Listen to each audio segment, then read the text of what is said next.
नमस्कार, जय हिंद प्यारे विद्यार्थियों, आप सभी का स्वागत है फोर्स डिफेंस एकेडमी के इस यूट्यूब चैनल पर। जैसा कि आप जानते हैं, हम यहां पर आपके नेवी एसएसआर और एमआर, इसके अलावा Indian army, Indian air force, Indian navy के लिए जो भी आपके जीके जीएस वाला पोर्शन होता है उसके प्रैक्टिस सेट लेकर आए हैं। आप देख सकते हैं हमारा प्रैक्टिस सेट नंबर जो है 5 है यहाँ पर, जिसमें हम 20 मिनट 20 क्वेश्चन को रैपिड फायर जो है मोड में आपका लेकर जाते हैं, है ना। तो यहाँ पे क्वेश्चन लगाने का पर्पस यही है बच्चों के, जो आप पढ़ रहे हैं उसका प्रैक्टिस हो। आपको मल्टीपल क्वेश्चन जो है ये जब से ऑनलाइन हुआ है तब से ये फिक्स नहीं है कि भाई साहब इसी टॉपिक से ज़्यादा रिपीट हो रहे हैं या इससे पढ़ लो तो हो जाएगा काम। यहाँ पे कोई भी क्वेश्चन किसी भी तरह से अल्टरनेटिव फॉर्म में आ सकता है। तो इसी तरह से आपकी तैयारी को बूस्ट करने के लिए, आपकी एग्जाम को निकालने के लिए ये जो सीरीज़ है वो काफ़ी ज़्यादा इंपॉर्टेंट होने वाली है। तो चलिए स्टार्ट करते हैं। आपका पहला क्वेश्चन स्क्रीन पर है। आपका पहला क्वेश्चन बच्चों, पहला क्वेश्चन क्या कहता है जल्दी से देखिएगा। ये कहता है अंतरिक्ष में जाने वाले प्रथम भारतीयों का नाम बताइए। बताओ। चलो, तो यहाँ पे देखो, अभी रिसेंटली आपको पता होगा कि नासा का जो एक साइंटिस्ट है, नासा का जो साइंटिस्ट है, जो कि इंडियन जो है बर्थ है बट यूएसए जो है सिटीजनशिप ले चुका है। तो ऐसी कंडीशंस में आप देखेंगे कि यहाँ पर जो पहला भारतीय कौन है जो कि आपके कहाँ गया, अंतरिक्ष में गया, तो वो थे बच्चों राकेश शर्मा। कौन थे बच्चों? राकेश शर्मा थे। इसके अलावा कौन कौन गया है अभी तक अंतरिक्ष में? तो अंतरिक्ष में गए हैं कल्पना चावला। कल्पना चावला गई हैं। कौन गई है बच्चों? कल्पना चावला गई हैं। कल्पना चावला के बाद में कौन गया है? तो सुनीता विलियम्स। कौन गए हैं बच्चों? सुनीता विलियम्स। कौन गए हैं बच्चों? सुनीता विलियम। ठीक है, तो ये जो है वेरी वेरी मोस्ट एमपी। और अभी तो सुनीता विलियम्स जो है वो काफ़ी दिनों तक रुक के आई है, ऐसे में उनका जो है काफ़ी ज़्यादा फेमस हुई हैं, तो ये हमारे लिए इंपॉर्टेंट हो जाता है। इसके अलावा अंतरिक्ष की बात कर ले बच्चों, अंतरिक्ष की बात कर ले तो अंतरिक्ष में भारत के कई मिशन गए हैं, जिसमें सक्सेस मिशन जो रहा है वो रहा है MOM, जिसे कहते हैं मार्स ऑर्बिटल मिशन, है ना, जिसे मंगलयान कहा जाता है। क्या कहा जाता है? मंगलयान कहा जाता है। और ये हुआ था 2013 में। इससे पहले हमने चंद्रयान जो है वो छोड़ चुके थे 2008 में। और रिसेंटली चंद्रयान के 3 सीरीज हो चुके हैं, 1, 2, 3, यानी ये 1 था, 2 था और एक और 3 हमने लॉन्च कर दिया है। इसके अलावा हमने स्टडी ऑफ सन, सूर्य के अध्ययन के लिए, स्टडी ऑफ सन के लिए, सूर्य के अध्ययन के लिए एक मिशन लाया बच्चों, जिसका नाम है आदित्य L1। क्या नाम है? आदित्य L1। ठीक है, इसके अलावा हमने मैन इन स्पेस, मतलब भारत का कोई व्यक्ति, है ना, स्पेस में हो, इसके लिए जो है एक प्रोग्राम लाया है मैन इन स्पेस। और वो जो प्रोग्राम है वो है आपकी गगनयान। क्या है? गगनयान, है ना। भारत में जो अंतरिक्ष है बच्चों, भारत में जो अंतरिक्ष से रिलेटेड जो भी काम है वो काम कौन सी ऑर्गेनाइज करता है? तो वो करता है इसरो बच्चों। कौन करता है? Indian Space Research Organisation, ORG। ठीक है, तो ये सारी की सारी इंफॉर्मेशन मैंने आपको दे दी है।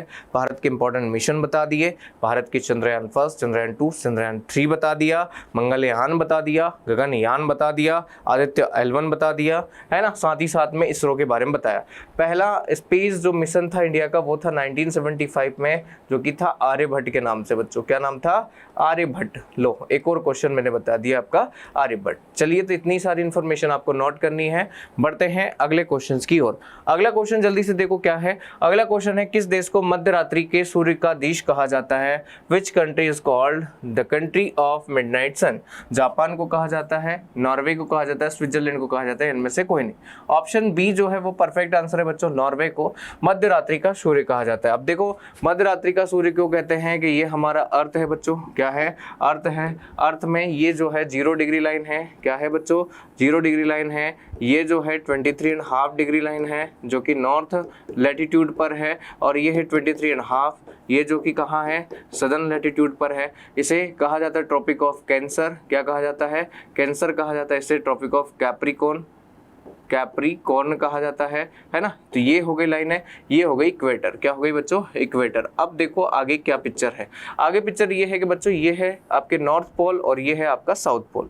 ठीक, अब यहाँ पे देखिएगा कि जो आपकी जो सनलाइट जो है, ये जो अर्थ के मैंने आपको कल बताया था शायद कि सन के आसपास जो है अर्थ जो है वो क्या करता है, दो तरह के मोशन करता है, एक होता है सर्कुलर मोशन और एक होता है रोटेशनल मोशन। ठीक है, तो दो तरह के मोशन में जब भी यहाँ पे मोशन होते हैं तो ऐसी कंडीशन में होता क्या है कि ये जो तीनों लाइन है, इन तीनों लाइनों के ही अराउंड जो है सनलाइट क्या होती है, पैरेलल होती है। ऐसे में 21 मार्च में पैरेलल होती है इक्वेटर के, 21 जून में पैरेलल होती है कहाँ, आपके ट्रॉपिक ऑफ कैंसर के, 23 सितंबर में पैरेलल होती है कहाँ पे, फिर से इक्वेटर पे, और 22 जो है दिसंबर में आपके परपेंडिकुलर होती है कहाँ पर, कैप्रिकॉर्न में। तो ये जो है फ्लक्चुएशन चलता रहता है। तो जब सन का मूवमेंट आपके सदर्न हेमिस्फीयर में होता है, ऐसे में नॉर्थ पोल पर जितने भी आपकी कंट्रीज है वहाँ पर जो है आपके अंधेरा अंधेरा हो जाता है। ऐसी कंडीशंस में जब आपके सन का मूवमेंट नॉर्थ हेमिस्फीयर में होता है तो यहाँ पर जो है उजाला होना स्टार्ट कर देता है।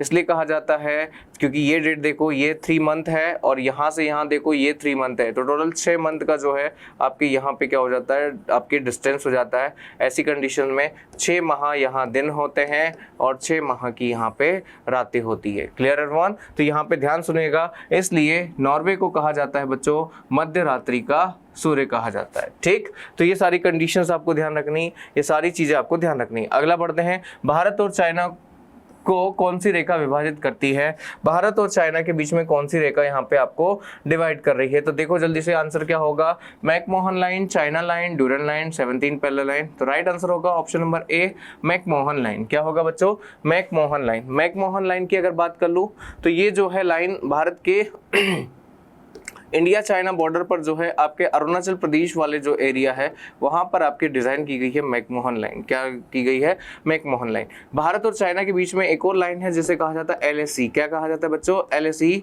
Line of actual control. Line of actual control Hindi में कहा जाता है वास्तविक नियंत्रण रेखा, वास्तविक नियंत्रण रेखा, लाइन ऑफ एक्चुअल कंट्रोल। ठीक है, ये हो गया। इसके अलावा ड्यूरेंट लाइन कहाँ है बच्चों, तो ड्यूरेंट लाइन उस समय ब्रिटिश इंडिया के टाइम पे 1893 में बनाया गया था, जिस समय ब्रिटिश इंडिया हुआ करता था, पाकिस्तान भारत का भाग हुआ करता था। आज ये लाइन अफगानिस्तान और पाकिस्तान के समय बच्चों, लेकिन उस समय इंडिया और अफगानिस्तान के बीच में बनाई गई थी। अगला है 17 पैरेलल लाइन। ये पैरेलल लाइन जो है बच्चों वियतनाम, किसको, वियतनाम, ये जो है साउथ ईस्ट एशियन नेशन है, इसमें क्या करती है, 2 पार्ट में डिवाइड करती है। एक हो जाता है नॉर्थ वियतनाम और एक हो जाता है बच्चों साउथ वियतनाम। ठीक है, वियतनाम के 2 पार्ट हो जाते हैं, नॉर्थ और साउथ। ठीक, इसके अलावा 24th parallel line, 24th parallel line जो है ये भी किसको डिवाइड करती है, इंडिया और पाकिस्तान को, इंडिया एंड पाकिस्तान। इसके अलावा जो है बच्चों 38th पैरेलल लाइन, ये डिवाइड करती है नॉर्थ कोरिया और साउथ कोरिया को, north Korea and south Korea. ठीक है, इसके अलावा रेड क्लिफ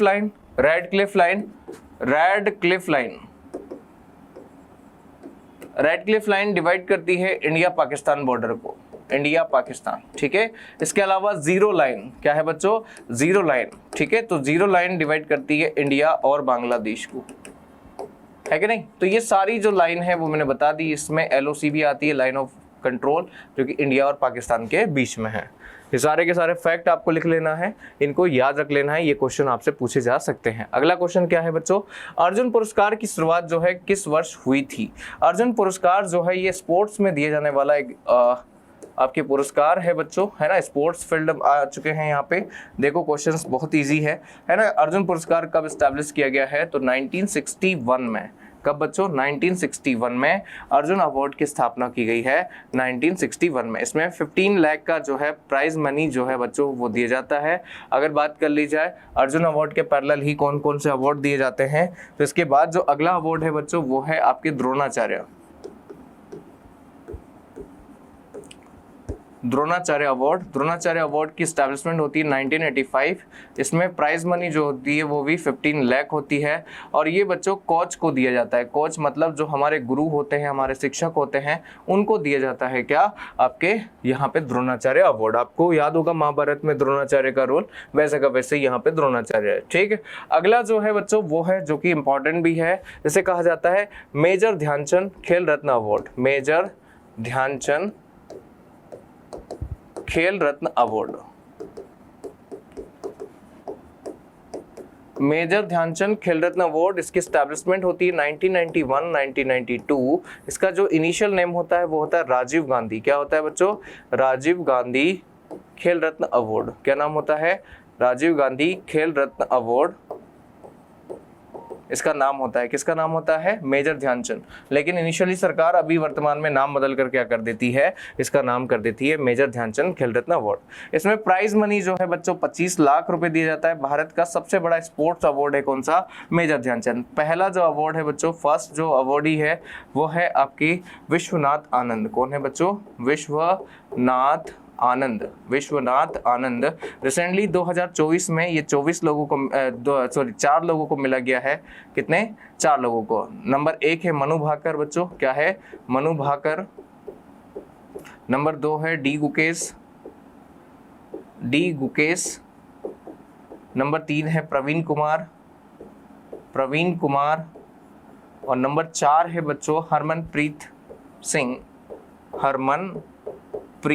सिंह, है ना। तो ये 4 लोगों को 2024 में दिया गया है। सारी की सारी इन्फॉर्मेशन मैंने दे दी है आपको स्पोर्ट्स से रिलेटेड। स्पोर्ट्स में सबसे बड़ा अवार्ड राजीव गांधी खेल रत्न, वर्तमान नाम मेजर ध्यानचंद खेल रत्न अवार्ड, स्थापना 1991 1992।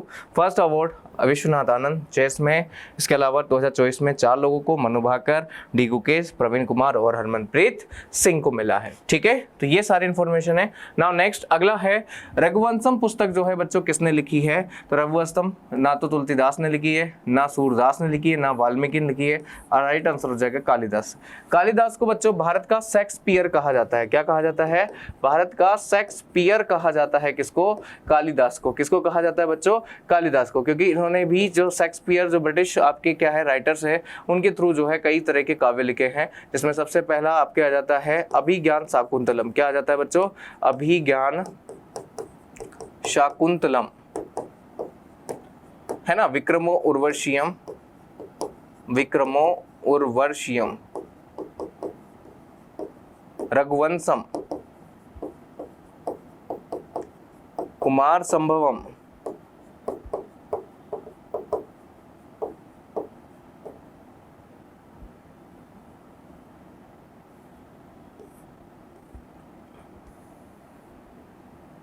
ठीक है। ये सारी की सारी रचनाएं जो है किसकी? कालिदास की है। इसमें आप देखेंगे अगला है मेघदूतम और अगला है ऋतुसंहारम।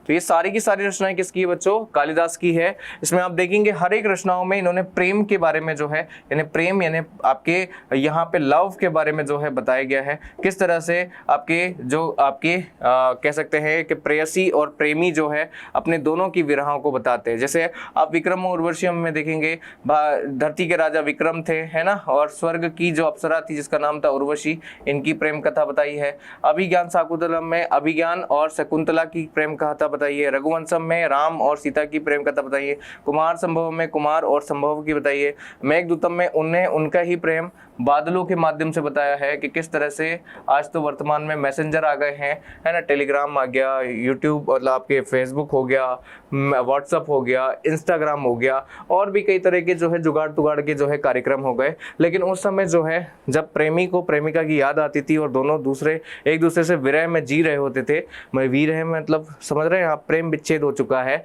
दूर दूर रहते हैं, तो ऐसी कंडीशन में वो मेघों से बात करते थे कि भाई हमने यहाँ खाना खा लिया, आपने वहाँ खाना खाया कि नहीं खाया। तो वो सारी जो बातें होती थी उस समय मेघों से होती थी, इसलिए उन्होंने क्या लिखा? मेघदूतम। मेघ जो है वो क्या बन चुके हैं? दूत बन चुके हैं। क्लियर? तो ये सारी जो है रचनाएं वो किसकी है? कालिदास की। चलिए बढ़ते हैं आगे।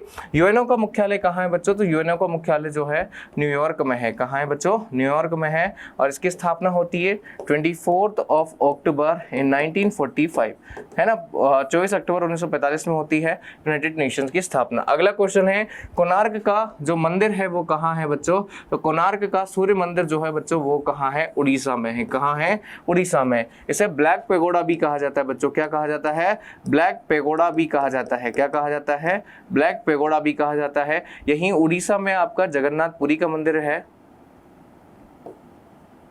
जगन्नाथपुरी का मंदिर है, ठीक है, पूरी उड़ीसा में है बच्चों। ठीक है। तो यहाँ पे ध्यान रखिएगा, ब्लैक पेगोडा स्वर्ण मंदिर को कोणार्क के सूर्य मंदिर को कहा जाता है, सूर्य मंदिर को कहा जाता है। ठीक है बच्चों, चलिए तो ये सारी बातें ध्यान रखिएगा। अगला बढ़ते हैं, अगला क्वेश्चन, हुक जो है किस खेल से संबंधित है? हुक है बच्चों मुक्केबाजी से। हुक जो है स्पोर्ट्स टर्मिनोलॉजी है बच्चों। तो यहाँ पे क्वेश्चन जो है ये पूछा है कि हुक का संबंध किससे है? Hook belongs to which sports? तो वो होगा बॉक्सिंग। नाउ नेक्स्ट अगला क्या है? राष्ट्रपति का कार्यकाल कितने वर्ष का होता है? देखो भाई साहब, मैंने आपको बताया था कि जो राष्ट्रपति होता है ये देश का सुप्रीम ऑफ सुप्रीम लीडर होता है। इसका मतलब होता है कि भारत का प्रथम नागरिक होता है। क्या होता है बच्चों? राष्ट्रपति प्रथम नागरिक होता है। ये टर्म्स अगर पूछे जाए ना तो आप इसमें आंसर यही करिएगा, भारत का प्रथम नागरिक राष्ट्रपति, कार्यपालिका का प्रमुख, इंग्लिश में एग्जीक्यूटिव चीफ, वो होता है राष्ट्रपति।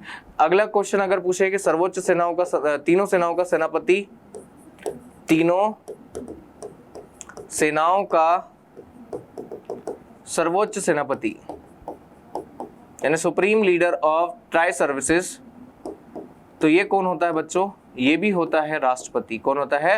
राष्ट्रपति। ठीक, राष्ट्रपति का कार्यकाल कितना होता है बच्चों? तो 5 वर्ष का होता है। 5 वर्ष के बाद ये मल्टीपल टाइम के लिए आपके बन सकता है, लेकिन भारत में अभी तक एक ही राष्ट्रपति 2 बार रहा है, डॉक्टर राजेंद्र प्रसाद। उसके बाद कोई भी राष्ट्रपति 2 बार नहीं बना है। ठीक, क्या 5 वर्ष के पहले ये अपने पोस्ट को रिलीज कर सकते हैं? जी हाँ, बिल्कुल कर सकते हैं, बाय सेल्फ। पहली कंडीशन क्या है? By self. स्वेच्छा से भैया नहीं करना हमें, तो ये क्या लिखेंगे? एक लेटर लिखेंगे, है ना, जैसे हम कहते हैं रिजाइन लेटर, और ये लेटर दे देंगे उपराष्ट्रपति को। किसको दे देंगे बच्चों? उपराष्ट्रपति को। फिर अगला जो कारण है वो है मृत्यु। भैया इसमें तो कोई नहीं रोक पाया, तो शरीर नहीं रहेगा, तो पोस्ट का क्या कर लेंगे? मृत्यु जो है अंतिम ऑप्शन है, तो अंतिम ऑप्शन के बाद कोई भी व्यक्ति नहीं रह पाएगा। अगला है तीसरा, संसद की प्रक्रिया से। क्या है बच्चों? संसद की प्रक्रिया से, अर्थात जिस व्यक्ति को हमने भारत के संविधान का संरक्षण बना के भेजा है और वही संविधान का क्या करे? भक्षण करे, तो ऐसी कंडीशन में उसमें एक प्रक्रिया लगेगी जिसे कहा जाता है महाभियोग प्रक्रिया। क्या कहा जाता है बच्चों? महाभियोग प्रक्रिया, जिसे इंग्लिश में कहा जाता है इम्पीचमेंट प्रोसेस। ठीक है बच्चों, तो ये सारी जो है प्रक्रिया आपको ध्यान रखनी पड़ेगी राष्ट्रपति के बारे में। अगला क्वेश्चन है, इंडियन मिलिट्री एकेडमी कहाँ है बच्चों? इंडियन मिलिट्री एकेडमी जो है वो देहरादून में है। कहाँ है बच्चों? देहरादून में। इंडियन मिलिट्री एकेडमी IMA ये कहाँ है? देहरादून में है। NDA कहाँ है बच्चों? तो ये है बच्चों खड़गवासला, पुणे में है। कहाँ है? खड़गवासला, पुणे में है। कहाँ है? खड़गवासला, पुणे में। नेशनल डिफेंस कॉलेज NDC ये कहाँ है? तो न्यू दिल्ली में है। कहाँ है बच्चों? न्यू दिल्ली में है। कहाँ है बच्चों? न्यू दिल्ली में। तो ये सारी चीजें ध्यान रखना है। अगला है, भारत का स्वतः निर्मित लाइट कॉम्बैक्ट एयरक्राफ्ट का नाम बताइए। ब्रह्मोस, चेतक, एस्ट्र या तेजस?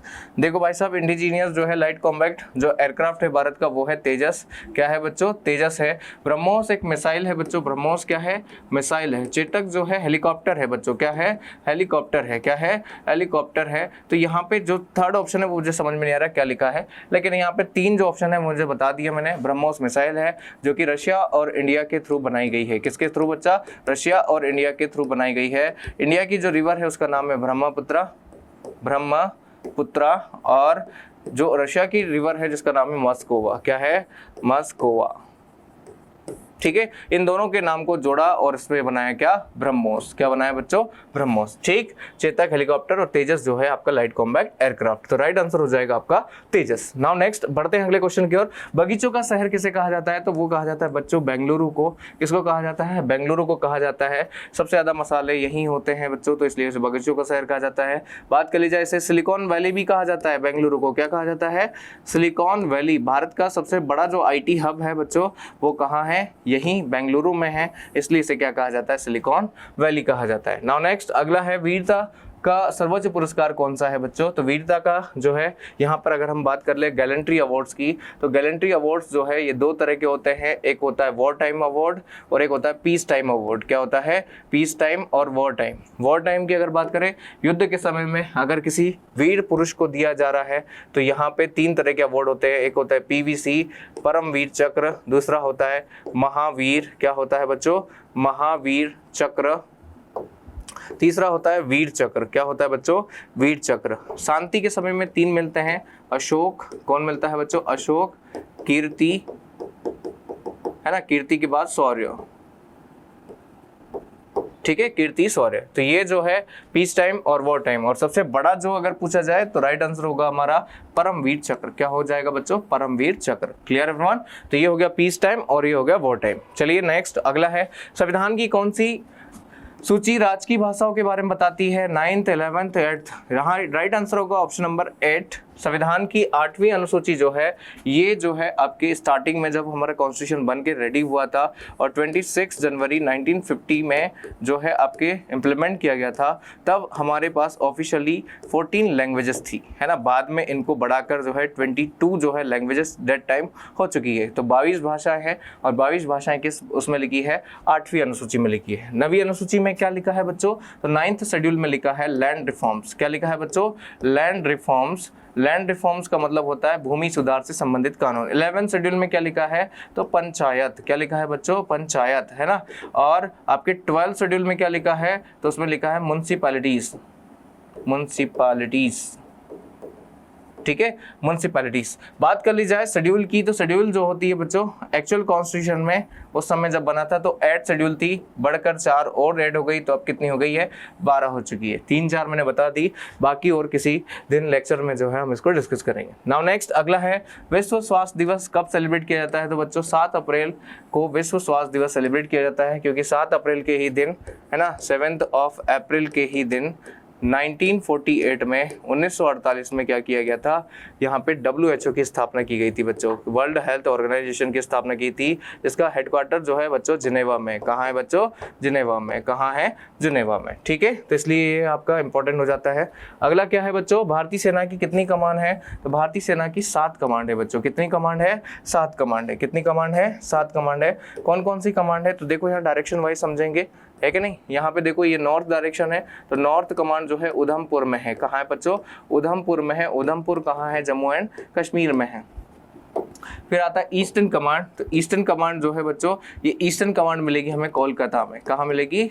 कोलकाता में मिलेगी, ठीक है। इसके बाद है वेस्टर्न कमांड। तो वेस्टर्न कमांड मिलेगी बच्चों चंडीगढ़ में। चंडीगढ़ में, है ना, चंडीगढ़ में। सदर्न कमांड कहाँ मिलेगी? तो सदर्न कमांड मिलेगी बच्चों पुणे में। कहाँ मिलेगी? पुणे में। सेंट्रल कमांड कहाँ मिलेगी? तो लखनऊ में, है ना। और फिर उसके बाद साउथ वेस्टर्न कमांड जो है वो मिलेगी जयपुर में। कहाँ मिलेगी बच्चों? जयपुर में। और उसके बाद जो है ट्रेनिंग कमांड ये मिलेगी बच्चों शिमला में। तो ये हो गई आपकी कितनी? यहाँ पर आपके 7 कमांड, ठीक। ऐसे ही 3 कमांड नेवी में होती है और 7 कमांड जो है एयरफोर्स में होती है। तो इस तरह से जो है आपको ध्यान रखना है और इस तरह से ये डाटा जो है वो याद रखना है। अगला है, मनुष्य द्वारा अपनाई गई सबसे पहली धातु कौन सी? बच्चों हिस्ट्री का क्वेश्चन है। सोना है, कॉपर है, चांदी है, या इनमें से कोई नहीं। अब आप सब लगाइए अपने विवेक से क्वेश्चन का आंसर कि क्या होगा इसका आंसर। चलो, इसका आंसर जो है बच्चों वो है कॉपर। सबसे पहला यूज किया गया जो धातु है वो है बच्चों कॉपर। कौन सा है? कॉपर है। अगला है बच्चों, संतोष ट्रॉफी का संबंध किससे? स्पोर्ट्स से क्वेश्चन है। फुटबॉल से, बास्केटबॉल से, क्रिकेट से, या हॉकी से? ऑप्शन नंबर ए फुटबॉल जो है वो है संतोष ट्रॉफी का संबंध जो है फुटबॉल से। तो ये ट्रॉफियां, ये नंबर ऑफ प्लेयर्स और ये जितने भी अभी तक हमने स्पोर्ट्स से अवार्ड्स, ये सारे इंपॉर्टेंट टॉपिक्स हो जाते हैं हमारे आपके नेवी, एसएसआर, आर्मी और एयरफोर्स के लिए। अगला है, रिएक्टर स्केल से मापा जाता है ग्रह की दूरी, भूकंप की दूरी, है ना, भूकंप और प्रदूषण।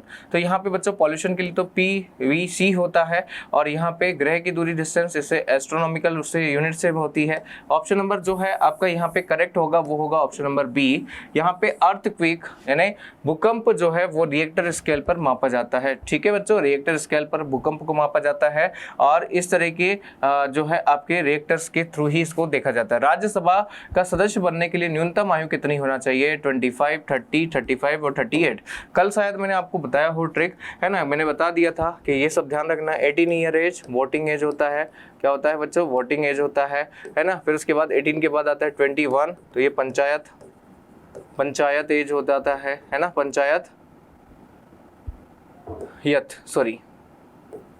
पंचायत या म्युनिसिपैलिटीज। फिर 25 जो होता है ये लोकसभा का होता है या लेजिस्लेटिव असेंबली का होता है। फिर होता है 30, ये होता है राज्यसभा का बच्चों या लेजिस्लेटिव काउंसिल का होता है। फिर होता है 35 ईयर, तो ये होता है प्रेसिडेंट, वाइस प्रेसिडेंट, है ना, और गवर्नर, है ना। ये सारी चीजें बता दिया था। तो राइट आंसर हो जाएगा राज्यसभा के लिए ऑप्शन नंबर बी। 30 वर्ष। ठीक है, तो यहाँ पे जो है आपके एज क्राइटेरिया मैंने बता दिया सभी का, इसको रट लीजिएगा, है ना। ये और ये बार बार जितना हो सकता है उतना रिकॉल करिएगा, क्योंकि यही क्वेश्चन है बच्चों जो बार बार आपसे पूछे जाते हैं और प्रोबेबिलिटी होती है कि इन्हीं को जो है आपका रिपीट किया जाता है। हो सकता है क्वेश्चन के ऑप्शन चेंज कर दे, क्वेश्चन चेंज कर दे, लेकिन टाइप यही रहता है। ठीक है, तो ये ऑब्जेक्टिव टाइप जो है वो काफी ज्यादा इंपॉर्टेंट रखता है बच्चों। तो आज का लास्ट क्वेश्चन यही था, है ना। और ऐसे ही क्वेश्चंस के लिए या ऐसे ही जानकारी के लिए जुड़े रहिए बच्चों फोर्स डिफेंस एकेडमी के साथ में। जिसने वीडियो पहली बार देखा है बच्चों, वीडियो जरूर देखें पूरा, साथ ही साथ में इसे अच्छा लगा हो तो इसे लाइक करें, शेयर करें, अपने स्टेटस पे लगाओ। साथ ही साथ जो है बच्चों, है ना, साथ ही साथ इस प्रैक्टिस शीट को जो है ज़्यादा से ज़्यादा जो है 2 से 3 बार या 4 बार जो है बार बार देखो, ताकि आपका रिवीजन भी हो और जो है आपकी तैयारी में आपको ये पता लगे कि हम कितने पानी में और कितने पानी में नहीं है। ऐसी जानकारी के लिए बच्चों जुड़े रहिए फोर्स डिफेंस एकेडमी के साथ में। आज के लिए इतना ही रखते हैं, मिलते हैं नेक्स्ट प्रैक्टिस सेट में। तब तक के लिए सभी को जय हिंद, जय भारत।